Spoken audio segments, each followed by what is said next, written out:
Bismillahirrahmanirrahim. Assalamu alaikum students. Today I am going to deliver lecture number 2 on weather and climate, unit 2. The topic under discussion is the factors that affect climate. In my previous lecture I explained you difference between weather and climate, and we also discussed how distance from equator and altitude affect climate of a place. Today we are going to see how closeness to sea affects climate of an area. किस तरह से सी के करीब होना, सी से closeness effect करती है किसी एरिया की क्लाइमेट पे. Before starting the text, I'll explain you through these diagrams that how sea regulates the temperature of the earth.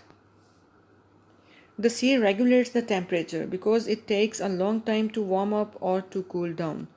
C regulate करता है, रेगुलेट मीन्स कंट्रोल करता है अर्थ का टेम्परेचर, क्योंकि ये गर्म होने में भी बहुत टाइम लगाता है और ठंडा होने में भी बहुत टाइम लगाता है. अल्लाह ताला ने सी में और लैंड में एक नेचुरल प्रॉपर्टीज़ रखी हैं.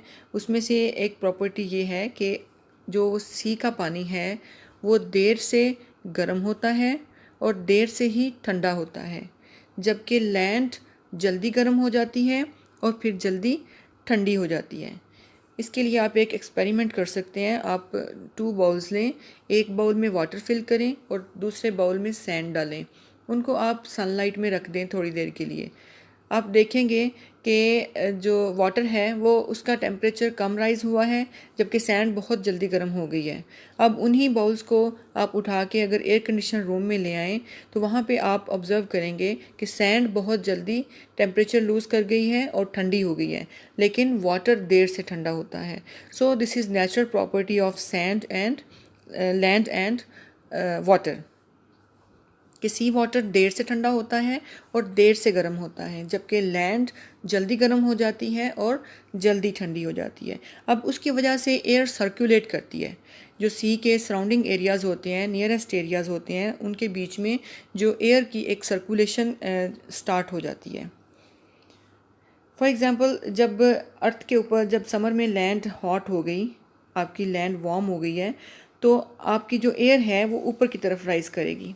जो एयर वार्म हो जाती है वो ऊपर की तरफ राइज़ कर जाती है. अब यहाँ पे एक स्पेस बन गई है. उस स्पेस को फिल करने के लिए फ़ौरन जो ठंडी हवाएं हैं सी से वो इधर मूव करेंगी, इस तरफ आने शुरू हो जाएंगी उस स्पेस को फिल करने के लिए. ठीक है. और जो वार्म एयर है वो ऊपर उठ के राइज़ होके सी की तरफ मूव कर जाएगी, और जब सी की कोल्ड एयर के साथ मिलेगी तो वो भी ठंडी हो जाएगी. इस तरह से एक एयर की ये सर्कुलेशन इस तरह से जारी रहती है. जबकि विंटर में क्या होता है, जब विंटर में लैंड पे ठंड हो जाती है, लैंड जल्दी टेम्परेचर लूज़ कर जाती है और सी वार्म रहता है. अब उससे क्या होता है कि जो सी की जो वार्म एयर है वो ऊपर राइज़ कर जाती है और लैंड की तरफ से कोल्ड एयर उसकी स्पेस को फिल करने के लिए मूव करती है. ठीक है. और सी की जो वार्म एयर है वो ऐसे अर्थ के ऊपर आती है और इसकी जो एयर है उसके साथ मिक्सअप हो जाती है. अब जहाँ पे जब ये एयर्स मिक्सअप होती हैं तो वार्म एयर और कोल्ड एयर जब मिक्स होती है तो उस वक्त उस जगह पे क्लाउड्स फॉर्म होते हैं. जब उस जगह पे क्लाउड्स फॉर्म होते हैं तो डेफिनेटली वहाँ पे रेन भी होती है. इसलिए जो कोस्टल एरियाज़ होते हैं और जो बीच एरियाज़ नियरेस्ट सी होते हैं एरियाज़, वहाँ पर बारिश ज़्यादा होती है. वो और टेम्परेचर उनका सर्दियों में बहुत ठंडा नहीं होता और गर्मियों में बहुत गर्म नहीं होता, जबकि बल्कि उनका टेम्परेचर नॉर्मल रहता है. मॉडरेटिंग इफ़ेक्ट होता है सी का क्लाइमेट के ऊपर.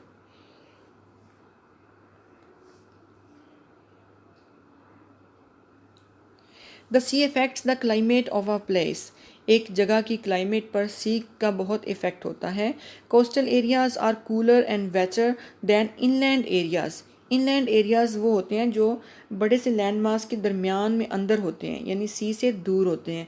तो सी से दूर एरियाज़ की निस्बत जो नियरेस्ट एरियाज़ होते हैं वहाँ वो कूल भी होते हैं और वेट भी होते हैं. Clouds form when warm air from inland areas meets cool air from the sea. जब वार्म एयर और कूल एयर मिलते हैं तो क्लाउड्स बनते हैं और वो रेन भी वहीं पे हो जाती है. जैसे वो विंड्स आगे जाती हैं, इनलैंड दूर तक सफ़र करती हैं, ट्रैवल करती हैं, तो फिर उनके अंदर मॉइस्चर कम हो जाता है और इनलैंड एरियाज़ तक वो ड्राई हो जाती हैं और वहाँ पर टेम्परेचर राइज़ ही रहता है. The centre of continents are subject to a large range of temperatures, और इसी की वजह से जो कॉन्टिनेंट या लैंड मास का सेंटर होता है वहाँ पर टेम्परेचर ज़्यादा होता है. सो सी एक्सर्ट्स अ मॉडरेटिंग इन्फ्लुएंस. इस तरह से सी असर डालता है, मॉडरेटिंग असर डालता है. मॉडरेटिंग मीन नॉर्मलाइज करता है on climate. If the place is located away, अगर जगह दूर होगी फ्रॉम द सी से दूर होगी, then the moderating influence of the sea decreases. Decreases means कम होता है. अगर जगह दूर होगी तो मॉडरेटिंग इफ़ेक्ट कम हो जाएगा, और अगर जगह नज़दीक होगी तो वहाँ पर मॉडरेटिंग इफ़ेक्ट सी का ज़्यादा होगा. और let's read more about effect of sea on the climate of a place from your textbook page number 10. Part C, proximity to the sea. Proximity means closeness, nearness. The temperature of the oceans does not vary. Vary means change, different. Oceans का temperature ज़्यादा different नहीं होता, ज़्यादा change नहीं होता from summer to winter. Summer और winter में oceans का टेम्परेचर ज़्यादा डिफरेंट नहीं होता, बहुत माइनर सा चेंज आता है उसमें. Usually the sea keeps places near the coast cooler in summer and milder in winter. आमतौर पर जो सी है वो कोस्टल एरियाज़ को समर में कूल रखता है और विंटर में माइल्ड रखता है. वहाँ पर कोल्ड इंटेंसिटी उतनी ज़्यादा नहीं होती वेदर में. Then those in the interior of large countries. उन एरियाज़ की निस्बत जो एरियाज़ बड़े बड़े कंट्रीज़ के इंटीरियर में मीन्स अंदर वाले हिस्से में, दरमियान में होते हैं. अगर हम कंपेयर करें उन एरियाज़ को जो कंट्री के दरमियान में हैं, इनलैंड एरियाज़ हैं, और उन एरियाज़ को जो सी के साथ हैं, तो हम देखेंगे कि जो कोस्टल एरियाज़ हैं वो समर में कूल होते हैं, जबकि इनलैंड एरियाज़ समर में वार्म होते हैं. कोस्टल एरियाज़ विंटर में माइल्डर होते हैं, और समर जो इनलैंड एरियाज़ हैं वो विंटर में कोल्ड होते हैं. Look at the temperature charts below. नीचे चार्ट में आप 3 डिफरेंट प्लेसेस देख सकते हैं, कराची, लाहौर एंड साइबेरिया. इनका विंटर क्लाइमेट टेम्परेचर दिया हुआ है, फिर इनका समर टेम्परेचर मेंशन है इसमें, और कॉलम नंबर 3 में इसका डिफरेंस बताया गया है कि समर और विंटर में क्या डिफरेंस है. इसमें आप देखें कराची का टेम्परेचर जनवरी में 18 डिग्री सेंटीग्रेड है और जुलाई में 31.5 डिग्री सेंटीग्रेड. अब चेंज कितना आया, डिफरेंस कितना हुआ, 13.5 डिग्री राइज हुआ समर में. लेकिन लाहौर का टेम्परेचर 12 डिग्री विंटर में, मीन्स के विंटर में ज़्यादा कोल्ड और समर में ज़्यादा वार्म. देखिए 34 डिग्री सेंटीग्रेड. सो डिफरेंस आया 22 डिग्री सेंटीग्रेड का. इसकी वजह क्या है कि कराची जो है वो सी के नज़दीक है, वहाँ से सी विंड्स मूव करती हैं, सर्कुलेट करती हैं, जिस सी का इफ़ेक्ट होता है, जिसकी वजह से टेम्परेचर वहाँ पर डिफरेंट है, कम है. लेकिन लाहौर इनलैंड एरिया है और वहाँ पर आप देखें सर्दियों में लैंड, चूँकि लैंड की प्रॉपर्टी ये है कि वो कोल्ड वेदर में, कोल्ड सीज़न में वो ज़्यादा कोल्ड हो जाती है और जल्दी कोल्ड हो जाती है, और हॉट सीज़न में वो जल्दी वार्म हो जाती है. तो इसलिए पहले टेम्परेचर कोल्ड होके ड्रॉप हो गया तो 12 डिग्री सेंटीग्रेड हो गया, और फिर जब समर में राइज़ हुआ तो फिर ज़्यादा राइज़ हो गया और 34 डिग्री सेंटीग्रेड तक राइज़ हो गया. तो डिफरेंस हुआ 22 डिग्री सेंटीग्रेड का. इस तरह से साइबेरिया में देखें winter -40 degree, it's too much, -40 degree temperature है, और जुलाई में 20 डिग्री सेंटीग्रेड. तो डिफरेंस कितना आया, 60 degree centigrade. Karachi has a warmer winter and a cooler summer as compare to Lahore and Siberia because Karachi is near the moderating effects of the sea. Siberia and Lahore are in the center of a grand landmass. Land heats up and cools much more rapidly than water.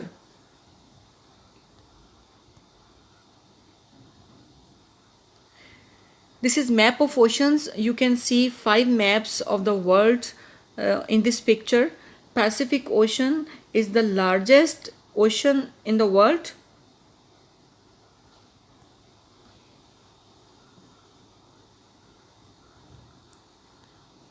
Pacific Ocean is the largest ocean in the world. Number 2 ocean is Atlantic Ocean is the second largest ocean on the earth, and the third one is Indian Ocean. Fourth is Southern Ocean, and then is Arctic Ocean. ठीक है, Southern Ocean का second name Antarctic Ocean है. अब हम देखेंगे कि किस तरह से ओशंस इफ़ेक्ट करते हैं किसी चीज़ की, किसी जगह की क्लाइमेट पे.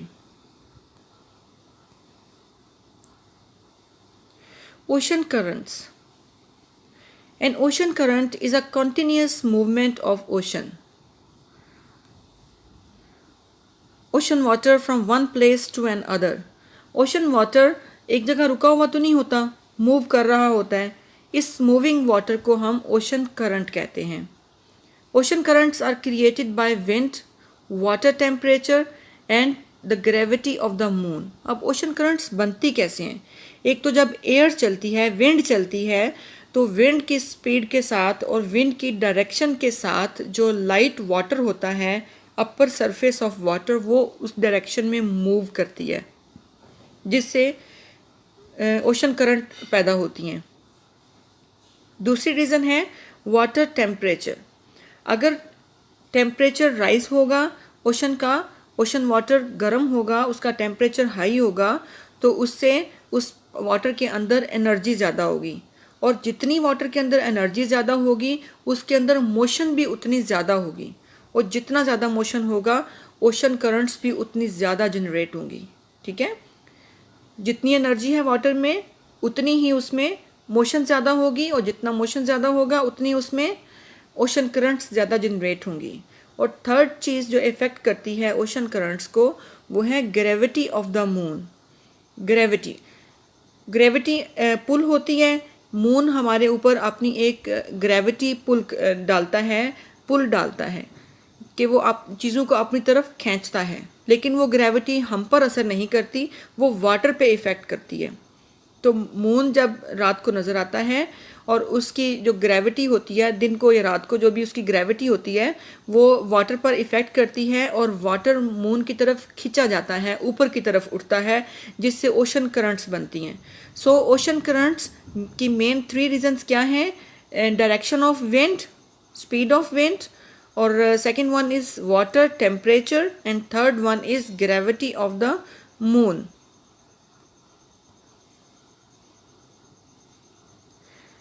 ये कुछ टर्म्स हैं जो आप नेक्स्ट इस टॉपिक में पढ़ेंगे ओशन करंट्स के, कि किस तरह से ओशन करंट्स इफ़ेक्ट करते हैं क्लाइमेट को. The gulf Stream is a strong ocean current that brings warm water from the gulf of Mexico in the Atlantic ocean. अब विंड की डायरेक्शन के साथ या ग्रेविटी के साथ या फिर टेम्परेचर की वजह से जो ओशन करंट्स बनती हैं वो फ्लो करती हैं, ओशंस के अंदर फ्लो करती हैं. और इस तरह से अल्लाह ताला ने एक सिस्टम बनाया हुआ है कि सारे ओशंस का जो वाटर है वो आपस में मिलता है. ठीक है, यहाँ से जो आप देखेंगे अटलांटिक ओशन का वाटर मूव करेगा, इधर जाएगा, इधर से वाटर ऊपर जाएगा. लाइक पोल्स की तरफ से जो ओशंस हैं उनसे वाटर इक्वेटर की तरफ आ रहा है. नीचे भी जो साउदर्न ओशन है वहाँ से वाटर इक्वेटर की तरफ आ रहा है, और इक्वेटर से वाटर पोल्स की तरफ मूव कर रहा है. ये नेचुरल करंट्स हैं जो ज़मीन की रोटेशन से भी इनका लिंक होता है, और बाकी विंड, टेम्परेचर और बाकी कुछ एलिमेंट्स होते हैं जिनकी वजह से ये करंट्स बनती हैं. अब जो ओशंस इक्वेटर के करीब हैं वो तो वार्म होंगे, और जो पोल्स के करीब हैं वो कोल्ड होंगे. ठीक, अब जो ओशन करंट्स पोल्स की तरफ से इक्वेटर में आ रही हैं, पोल्स की तरफ से इक्वेटर में आ रही हैं, इधर आर्टिक ओशन है, आर्टिक ओशन से जो इधर आएंगी वो कौन सी वेव्स होंगी, करंट्स होंगी, कोल्ड करंट्स होंगी. ठीक, और इसी तरह से नीचे सदर्न ओशन है, यहाँ से जो करंट्स इक्वेटर की तरफ आएंगी वो भी कोल्ड होंगी, और वो अपना कोल्ड इफ़ेक्ट लेके आएंगी वार्म एरिया की तरफ. इक्वेटर के नज़दीक एरिया सारा क्या है, वार्म है, तो वो अपना कोल्ड इफ़ेक्ट पोल से लेके आ रही हैं और इक्वेटर के एरिया के ऊपर अपना इफ़ेक्ट डाल रही हैं उस एरिया की क्लाइमेट पे. इस तरह से जो इक्वेटर वार्म है, तो इक्वेटर से जो इस तरफ मूव करती हैं ओशन करंट्स पोल्स की तरफ, वो अपनी हीट लेके जा रही हैं उस तरफ, ठीक है। तो इक्वेटर से लेके पोल्स तक जो करंट्स जाती हैं वो हीट लेके जाती हैं, और पोल से इक्वेटर की तरफ जो करंट्स आती हैं वो कोल्ड इफेक्ट लेकर आती हैं। उसमें एक गल्फ स्ट्रीम है, is a strong ocean current. ये एक बहुत स्ट्रॉन्ग और बहुत बड़ी लंबे लंबे किलोमीटर्स तक लॉन्ग होती हैं करंट्स। ये गल्फ स्ट्रीम ऑफ मैक्सिको की एक वार्म स्ट्रीम है, गर्म एरिया है, वहाँ से गल्फ स्ट्रीम से ये ओशंस करंट्स निकलती हैं और फिर ये मूव करती हुई, जैसे कि आप इस पिक्चर में भी देख सकते हैं कि ये मूव करती हुई जा रही हैं यूरोप की तरफ, ठीक है, इस एरिया की तरफ। ये है गल्फ ऑफ मैक्सिको। यहाँ से ये वेव्स बनती हैं, ये करंट्स बनती हैं, और अटलांटिक ओशन के जो वेस्टर्न बॉर्डर हैं उसके साथ साथ ये मूव कर रही हैं, और ये मूव करते करते यूरोप की तरफ और इधर आइसलैंड की तरफ और इधर इन कंट्रीज़ की तरफ स्प्रेड करती हैं, और इनकी क्लाइमेट पर इफ़ेक्ट होता है। So Gulf Stream is very important for the climate of European countries. और ये देखिए ये इक्वेटर की तरफ से जा रही हैं और ये कोल्ड एरियाज़ में जा रही हैं पोल की तरफ, और वहाँ पर ये अपना वार्म इफ़ेक्ट छोड़ रही हैं।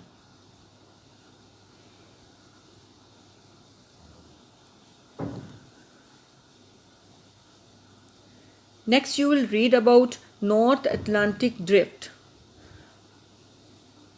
North Atlantic Drift is a powerful warm western boundary current within the Atlantic Ocean. ये वही करंट्स हैं जो गल्फ ऑफ मैक्सिको से निकली थी।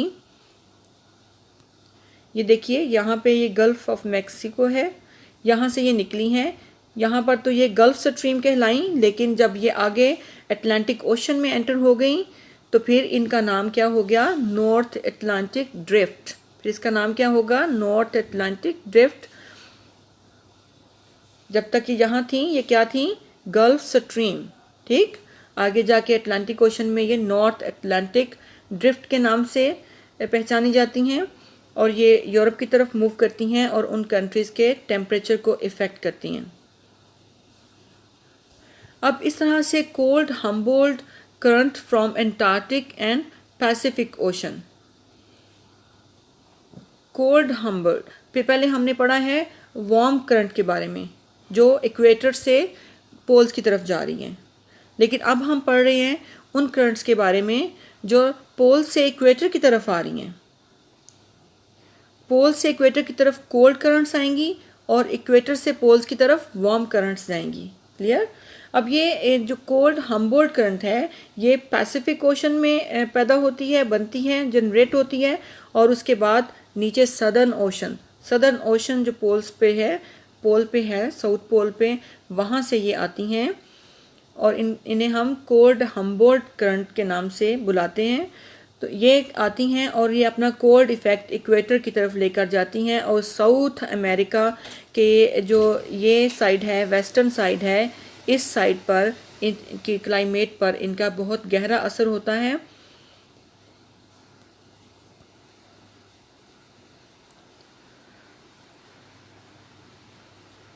Part D on your book is ocean currents. In some parts of the world, ocean currents also affect temperature. दुनिया के कुछ इलाकों में, कुछ साइड्स पर ओशन करंट्स का इफ़ेक्ट होता है क्लाइमेट पर। The cold Humboldt current from the Antarctic sweeps up the west coast of South America, keeping countries like Peru, which is well within the tropics, quite cool. Lima, only 12 degrees south of the equator, has a temperature range of 16 to 22 degrees centigrade. अब देखिए lima country है, ये locate कर रहा है equator की तरफ। Equator से सिर्फ 12 डिग्री सेंटीग्रेड है ये, लेकिन ये कोल्ड है। इसका टेम्परेचर 16 टू 22 डिग्री है, इतना कम टेम्परेचर किस वजह से है? इस वजह से है कि यहाँ पर कोल्ड हम्बोल्ट करंट आ रही है नॉर्थ की तरफ से, ठीक है, फ्रॉम द एंटार्कटिक। जो एंटार्कटिक ओशन है जिसको सदर्न ओशन के नाम से बुलाया जाता है, सदर्न ओशन से हम्बोल्ट करंट आती है जो स्वीप्स अप चलती है the west coast of South America. आपको पीछे मैप में मैंने बताया है कि साउथ अमेरिका की जो वेस्टर्न कोस्ट है उस तरफ ये मूव करती है, कीपिंग कंट्रीज। पेरू वहाँ पर लोकेट करता है और ये इक्वेटर के करीब इलाके हैं जिनको ये कोल्ड कर देती हैं या इनको मॉडरेट कर देती हैं। On the other hand the gulf stream, ये तो थी कोल्ड स्ट्रीम की बात, जो कोल्ड करंट आ रही थी जिसको हम कोल्ड हम्बोल्ट बोलते हैं, उसकी बात। अब हम गल्फ स्ट्रीम को देखें तो ये वार्म है। ये कौन सी करंट्स हैं? Warm currents. तो अब वार्म करंट्स जो गल्फ स्ट्रीम की हैं और north Atlantic drift, gulf stream या फिर इसको क्या कहते हैं, north Atlantic drift, which comes from the warm gulf of Mexico. जो ये गल्फ ऑफ मैक्सिको है वहाँ से ये करंट जनरेट होती है, क्रॉसेस द अटलांटिक ओशन, और अटलांटिक ओशन के अंदर से गुजरती हुई keeps most of Europe's west coast much warmer than it should be. तो यूरोप की जो वेस्टर्न कोस्ट है उसको ये वार्म करती है, ठीक है, वहाँ पर अपना वार्म इफ़ेक्ट छोड़ती है और उसके टेम्परेचर को राइज कर देती है। So this was the effect of currents, ocean currents on the climate of place. I repeat the key points.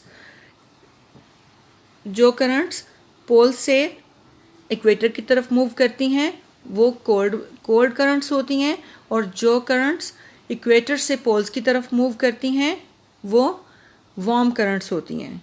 Warm current की एग्जांपल कौन सी है? Gulf stream.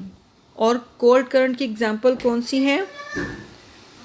Antarctic sweeps, cold Humboldt, ठीक है, जो कि एंटार्कटिक या सदर्न ओशन से आती हैं, वो कोल्ड होती हैं, और जो गल्फ स्ट्रीम है वो वार्म होती है। गल्फ स्ट्रीम का इफ़ेक्ट किस पर होता है? यूरोप पर, ठीक है। और जो कोल्ड हम्बोल्ट करंट्स हैं वो पेरू, लिमा और जो south west coast of South America है, साउथ अमेरिका की वेस्टर्न कोस्ट, उस पर ये इफ़ेक्ट करती हैं। अब आपने इन दोनों पॉइंट्स को केयरफुली रीड करना है और इसको अच्छे से समझना है, ईच एंड एवरी पॉइंट। अब मैं साथ एक वीडियो भी शेयर कर रही हूँ, उसको आप गौर से देखें और उसके की पॉइंट्स नोट करें। और ये जो दो टॉपिक्स मैंने आपको आज एक्सप्लेन किए हैं, ओशन करंट्स और क्लोजनेस टू सी, इसके की पॉइंट्स में से आप at least 20 fill in the blanks बनाइए।